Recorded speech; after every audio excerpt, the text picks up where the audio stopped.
Skippyjon Jones, author, illustrator Judy Shacknet. Every morning, Skippyjon Jones woke up with the birds. And this did not please his mother at all. "Get yourself down here right now, Mr. Kitten Britches," ordered Mama Junebug Jones. "No self-respecting cat ever slept with a flock of birds," she scolded, "or ate worms, or flew, or did his laundry in Miss Doohiggy's bird bath." The lecture went on and on as usual. "You've got to do some serious thinking before you leave this room, Mr. Fuzzy Pants," said his mother, "about just what it means to be a cat. Not a bird, not a mouse or a grouse, not a moose or a goose, not a rat or a bat. You need to think about just what it means to be a Siamese cat. And stay out of your closet," she added, closing the bedroom door. But once he was alone, Skippyjon Jones began to bounce and bounce on his big boy bed. "Oh, I'm Skippyjon Jones, and I bounce on my bed, and once or 6 times I land on my head." On his way down to earth from a gigantic big bounce, Skippyjon Jones shot past his mirror. "Holy guacamole!" exclaimed Skippyjon Jones. "What was that?" So he went up again, and again it appeared. Then, using his very best Spanish accent, he said, "Me ears is too big for my head. My head is too big for my body. I am not a Siamese cat. I am a Chihuahua." Back on land, Skippyjon Jones climbed into his toy box and rifled through some of his old junk. After he put on his mask and sword and climbed onto his mouse, Skippyjon Jones began to sing in a muy, muy soft voice. "My name is Skippito Frisquito. I fear not a single bandito. My manners are mellow. I'm sweet like the jello. I get the job done, yes indeedo."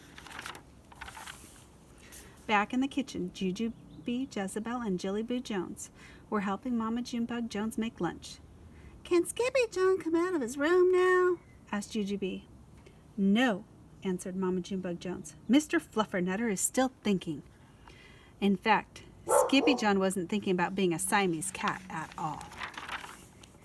With a walk into his closet, his thoughts took him down a lonesome desert road far, far away in old Mexico. Not long into his journey, a mysterioso band of Chihuahuas appeared out of the dust. "Ay, caramba, who goes there?" asked Skippyjon Jones. "We go by the name Los Chimichangos," growled Don Diego, the biggest of the small ones. "Who are you?" "I am El Scapito, the great sword fighter," said Skippyjon Jones. Then the smallest of the small ones spoke up.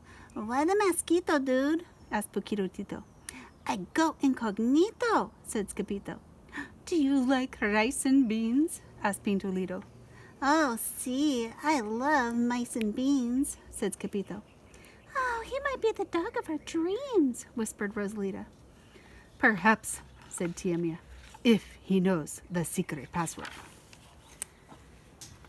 Leaning toward Don Diego, El Scapito half sneezed, half spoke the secret password into the Chihuahua's very large ear. "Ha, ha, achipichu!" "Bless you," said Don Diego. "Gracias," said Scapito. "Then it is true," decreed Don Diego. "Yip, yippee, yippito! It's the end of Alfredo Bazito. Scapito was here. We have nothing to fear. Adios to the bad bumbalito." Then all the chimichangos went crazy loco. First, they had a fiesta. Then, they took a siesta. But after waking up, the chimichangos got down to serious business. Using his paw, Don Diego drew a picture in the sand of the great bumbalito for Scapito to see. A hush grew over the chimichangos so great that one could hear a whisker drop. "Alfredo Bazito!" whispered the crowd. "El blimbo bumbalito bandito!" "Sí," said Poquito Tito. "The bandito steals our frijoles." "Not your beans!" cried Scapito, outraged. "Sí," Poquito continued. "Red beans, black beans, Boston baked and blue, cocoa, coffee, kidney beans, pinto, and jelly, too. And now he comes for us," Poquito added. "Por qué?" asked Scapito. "Ah, because we are full of the beans, too."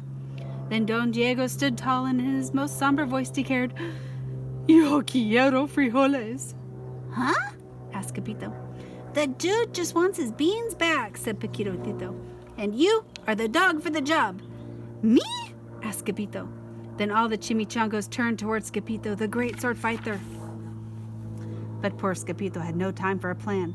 because in the blink of an eye, a gigantic shadow darkened the landscape. The chimichangas scattered in all directions. "Vamos, Skippito, or it's you, the bandito Abuelito!" they cried. Skippito stood his ground, but his legs shimmied and shook like jello, and his teeth chattered like castanets. Then in a muy soft voice, he said, My name is Skippito Fresquito. I fear not a single bandito." But Alfredo Bazito flew straight for Skippito until the bean-eating bandito hovered only inches away from the great sword fighter's face. "Hola, frijoles!" cried Skippito as he thrust his sword into the air. Suddenly, pop, went the bandito, landing on Skippito's sword, and quicker than one could say Chihuahua cheese and crackers, every kind of bean came spilling out of Alfredo Bazito, the bambalito bandito. Then all the doggies burst into song. "Yip, yippee, yippito! It's our hero is El Skippito. He's the dog of our dreams who delivered the beans, and now we can make our burritos." But back at home, there was such a ruckus coming from Skippyjon's room that Mama Junebug Jones and the girls just had to find out what was going on. They raced down the hall to the kitty boy's room. Bangito, crashito, papito, Skippito! Just in time to see Skippyjon's closet exploding.